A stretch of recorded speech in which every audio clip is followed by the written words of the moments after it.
So is it possible to find an investment whereby you can put £400 per month into it and it's not going to get wiped out like in the 2008 financial crisis? Well, the answer is both no and yes, as with all these bloody things. So the 2008 financial crisis was predicted by one man out of, well, how many people are on the planet? 7.5 billion. So it is very hard to predict these things. And that's the biggest threat to your portfolio going forward. It isn't necessarily the AI bubble. It isn't necessarily inflation.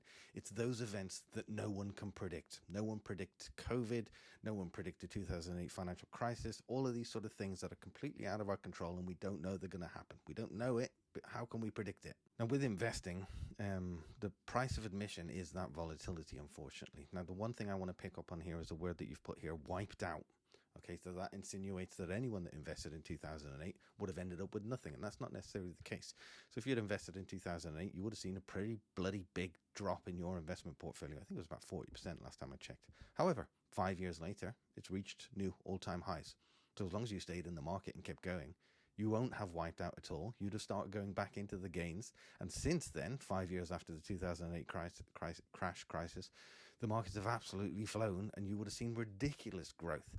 So it is impossible to avoid drops in the market if you're going to invest into it, unless you're in cash or unless you're in bonds or something. But all of those have their own specific risk associated with them with pretty terrible returns, let's be honest.